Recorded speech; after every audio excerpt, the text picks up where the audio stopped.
नमस्कार दोस्तों, एक बार फिर से स्वागत है आपका अपने इस यूट्यूब चैनल में।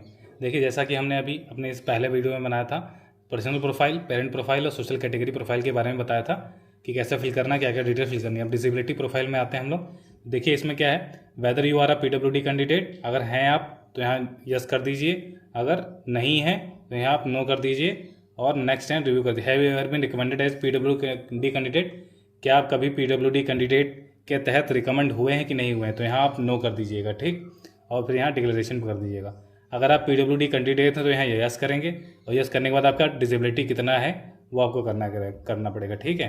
फिर आपको यहाँ डिसेबिलिटी, आपको परसेंटेज ऑफ डिसेबिलिटी करना है, फिर सर्टिफिकेट नंबर डालना है यहाँ, फिर आप कौन सी डेट को इशू हुआ था, फिर डिजिग्नेशन किसने इशू किया था, फिर आपका स्टेट, यूनियन टेरिटरी, फिर एड्रेस डालना है इशूइंग अथॉरिटी का, फिर किस तरीके से डिसेबिलिटी आपकी वो डालना है, फिर आपको यहाँ आपका सर्टिफिकेट अपलोड कर देना है, ठीक है। और फिर are you PWD candidate having a physical limitation to write, क्या आप लिख नहीं सकते, तो आपको करना है, या यूनिक डिसेबिलिटी एनरोलमेंट नंबर आपका कितना है, वो सब आपको डिटेल भरनी है। फिर क्या आप PWD कैंडिडेट के तहत क्या आप कभी रिकमेंड हुए हैं UPSC में, अगर हाँ तो यस, नहीं तो नो कर दीजिएगा, ठीक है। तो यहाँ ये डिटेल आपको फिल करनी है। उसके बाद देखिए, अगर आप नहीं हैं तो यहाँ सीधे नो फिल करिएगा और यहाँ नो आएगा और यहाँ उसको नेक्स्ट टाइम रिव्यू कर देना है, और PWD कैंडिडेट तो नहीं है और कभी भी रिकमेंड भी नहीं हुए हैं और सबमिट कर देना है, ठीक है। उसके बाद आपका एड्रेस आ जाता है, आपको एड्रेस फिल करना है। आप देखिए, कॉरस्पॉन्डेंस एड्रेस का आपको फिल करना है, फिर परमानेंट एड्रेस। देखिए, कॉरस्पॉन्डेंस एड्रेस का मतलब ये है कि आपका कम्युनिकेशन एड्रेस क्या है। जैसे कोई दिल्ली में रहकर तैयारी कर रहा है तो वहाँ का एड्रेस उस समय क्या है, उसका कम्युनिकेशन एड्रेस, और उसके घर का एड्रेस क्या है, परमानेंट एड्रेस क्या है, ठीक है। तो जिनका जो घर पे ही रहकर तैयारी कर रहे हैं वो लोग कॉरस्पॉन्डिंग एड्रेस में और परमानेंट एड्रेस में सेम डिटेल फिल करेंगे, ठीक है। तो उसके बाद आपको फादर्स का डिटेल्स फिल करना है, अपने एड्रेस फिल करना है, फिर आपके मदर का डिटेल फिल करना है, एड्रेस आपके, ठीक। फादर और मदर का एड्रेस आपको वही फिल करना है जो उनके आधार कार्ड पे लिखा होगा, ठीक है। जो उनके आधार कार्ड पे एड्रेस लिखा होगा वही फादर मदर का एड्रेस फिल करना है। चलिए, डिटेल फिल करने के बाद आगे आपको बताते हैं कि आगे आपको क्या करना है, ठीक है। देखिए, उसके बाद जब आप डिटेल फिल कर लेंगे अपनी माई एड्रेस में, उसके बाद देखिए यहाँ पूछ रहा है कि आपके फादर का डिटेल आपके करस्पॉन्डेंट एड्रेस से सेम है, तो अगर सेम है तो यस कर दीजिए, नहीं तो नो। और क्या आपका जो डिटेल है, एड्रेस, परमानेंट एड्रेस है, क्या वो आपके पिताजी के एड्रेस से सेम है कि नहीं सेम है। अगर सेम है तो यस कर दीजिए, अदरवाइज़ यहाँ नो कर दीजिए, ठीक है। नो करने पर आपको पिताजी का एड्रेस फिल करना होगा, ठीक है। तो एड्रेस फिल करने के बाद आपको बताते हैं आगे क्या करना है। फिर देखिए, यहाँ मदर एड्रेस में जो मदर एड्रेस सेम है जो फादर एड्रेस, अगर पिताजी के एड्रेस का और मदर का एड्रेस सेम है तो यहाँ यस कर दीजिए, अदरवाइज़ नो कर दीजिएगा, ठीक है। इस मदर्स एड्रेस सेम है फादर्स एड्रेस, फिर यहाँ नेक्स्ट एंड रिव्यू पे कर दीजिए और आपका यहाँ डिटेल आ जाएगा सारा, ठीक है, इस तरीके से। और आपको डिटेल सब चेक कर लेनी है, उसके बाद आपको वेरीफाई करके सबमिट कर देना है। ये सारी डिटेल्स हैं आपकी, फिर इसको यहाँ आप सबमिट कर देंगे, या आपका डिटेल सबमिट हो जाएगा, ठीक है। उसके बाद आपका आ जाता है, देखिए यहाँ टिक लग गया है डिसेबिलिटी प्रोफाइल पे, एड्रेस पे। उसके बाद आपका एजुकेशन क्वालिफिकेशन आ जाता है, ठीक है। एजुकेशन क्वालिफिकेशन में देखिए, enter the particulars of examination 1 by 1 starting from class 12 से आपको पास करना है।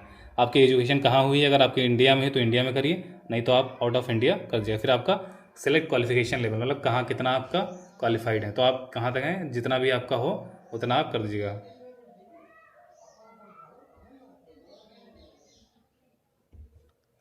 सबसे पहले आपको 12th ऐड करना है, 12th के बाद देखिए करके आप जितना क्वालिफाइड है वो आपका दिखना है, ठीक है। यहाँ फिर select qualification passing state duty from the list, मतलब कौन से स्टेट से आपने पास किया है।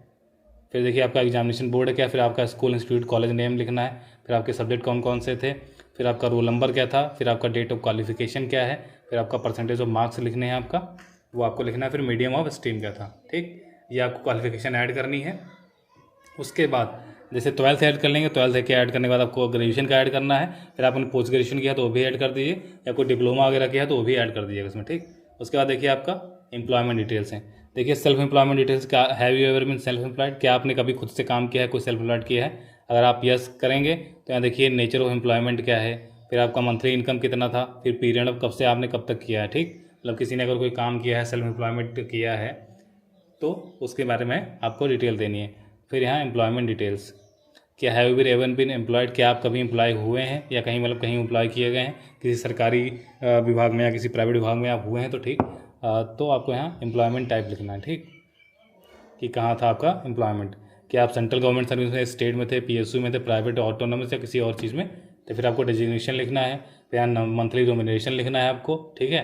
फिर आपको यहाँ एम्प्लॉयमेंट टाइप लिखना है, फिर इंटर डिटेल्स ऑफ, देखिए डेजिग्नेशन पोस्ट मतलब जो भी पोस्ट आप पे जिस पे हो वो आपको लिखना है। फिर आपकी मंथली सैलरी कितनी थी, फिर आपका एम्प्लॉयमेंट टाइप कितना है, मतलब कैसा एम्प्लॉयमेंट टाइप था कि मतलब परमानेंट था आपका कि टेम्प्रेरी बेसिस पे था या कॉन्ट्रैक्ट बेसिस पे था, ठीक। फिर आपको ऑर्गेनाइजेशन का नाम लिखना है, फिर आपने कब से कब तक ज्वाइन किया था और क्या अभी आप वर्क कर रहे हैं कि नहीं कर रहे हैं वो आपको डिटेल भरनी है।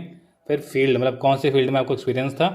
फिर प्लेस ऑफ एम्प्लॉयमेंट मतलब किस जगह आपका एम्प्लॉयमेंट हुआ, कहाँ आपकी नौकरी लगी वो आपको फिल करना है। फिर किस पोस्ट पे आप सिलेक्ट हुए थे वो आपको यहाँ पोस्ट सिलेक्ट करनी है, ठीक है। फिर नेचर ऑफ ड्यूटीज़ क्या था आपका, मतलब किस तरीके से आप ड्यूटी करते थे, क्या क्या आपका काम था वो आपको फिल करना है, ठीक है।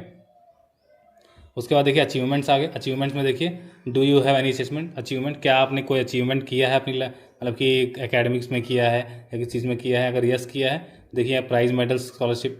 आप देखिए अचीवमेंट्स मेडल्स में बता देते हैं कि जो लोग भी भाई भर रहे हैं वो लोग वही लोग भरिएगा, अचीवमेंट मेडल वही चीज़ भरिएगा जिसका आपके पास सर्टिफिकेट हो, बिना सर्टिफिकेट की कोई भी चीज़ मत भरिएगा, ठीक। किसी ने अगर स्पोर्ट्स कर रखा हो, एनसीसी कर रखा हो तो वहाँ भर दीजिएगा।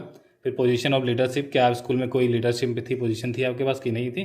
फिर क्या एक्स्ट्रा करिकुलर एक्टिविटी में इंटरेस्ट है आपका कि नहीं है वो आपको फिल करना है, ठीक। उसके बाद प्रीवियस एग्जामिनेशन डिटेल्स, देखिए प्रीवियस एग्जामिनेशन डिटेल्स में क्या have you appeared in UPSC examination so far, क्या आप इससे पहले यूपीएससी एग्जाम में अपियर हो चुके हैं कि नहीं। फिर देखिए यहाँ select name of examination recruitment test selection, मतलब कौन से किस एग्ज़ाम को आप अपियर कर चुके हैं वो आपको यहाँ फिल करना है। फिर एग्जामिनेशन ईयर, कौन से ईयर में एग्जामिनेशन हुआ था। देखिए जिन लोगों को एग्जामिनेशन नहीं ईयर याद है तो भाई आप फिल कर दीजिएगा, यहाँ 00 लिख दीजिएगा। फिर अगर और यहाँ your roll number of the for the examination, अगर आपको रोल नंबर याद नहीं है तो यहाँ 00 फिल कर दीजिएगा 7 टाइम, ठीक। फिर whether appear at the interview, क्या इंटरव्यू में अपियर हुए हैं आप, अगर हुए हैं तो यस कर दीजिए और नहीं तो नो कर दीजिए, ठीक है। फिर whether you are recommended for appointment, क्या आप अपॉइंटमेंट के लिए रिकमेंड हुए थे, अगर यह हाँ तो ठीक, नहीं तो नो कर दीजिए। फिर हैव यू ज्वाइंड और बीन अपॉइंटेड, क्या आपने ज्वाइन किया था, अपॉइंट हुए थे, अगर आपने किया था तो यहाँ यस कर दीजिए। फिर रेजिग्नेशन डेट इज़ रिक्वायर्ड, क्या आपने कब रेजिग्नेशन दिया है, ठीक, और नहीं तो यहाँ नो कर दीजिए, ठीक।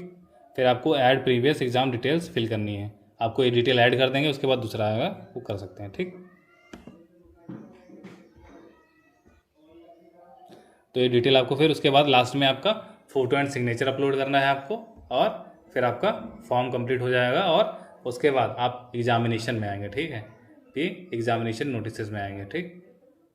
ये कौन कौन सा एग्ज़ाम है असिस्टेंट। फिर आप यहाँ जब एग्जामिनेशन नोटिस में आएंगे फिर आपका जो चीज़ें हैं जो आपने फिल करी है वो सब पहले से आ जाएंगे। एप्लीकेशन स्टार्ट डेट है, फिर एप्लीकेशन इन डेट है, फिर एक नोटिफिकेशन है।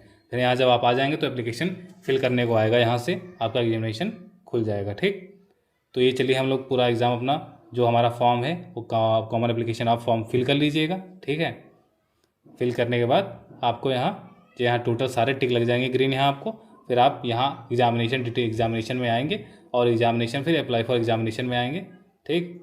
Your common application form is complete, please complete common application form to see this. देखिए जब आपका कॉमन एप्लीकेशन फॉर्म कंप्लीट हो जाएगा तो यहाँ देखिए आप एग्जामिनेशन में आएंगे, यहाँ हम अप्लाई फॉर एग्जामिनेशन करेंगे, यहाँ आपका एग्जामिनेशन पोर्टल खुल जाएगा और वहाँ से आप फिल कर सकते हैं, ठीक है। तो ये रही डिटेल आपकी कॉमन एप्लीकेशन फॉर्म की। और ये फॉर्म फिल करने के बाद हम लास्ट में आपको फिर अप्लाई फॉर एग्जामिनेशन में ले जाएंगे, फिर वहाँ बताएंगे कि कैसे आपको फिल करना है। तब तो यह वीडियो देखने के लिए आपको बहुत बहुत धन्यवाद। प्लेलिस्ट को सेव कर लीजिए, ठीक है। और कोई भी दिक्कत हो तो कमेंट बॉक्स में कमेंट करिएगा, आपका रिप्लाई जरूर मिलेगा, ठीक है। थैंक यू एंड जय हिंद। नया चैनल पर नया है तो चैनल को सब्सक्राइब कर लीजिए, वीडियो को लाइक कर दीजिए।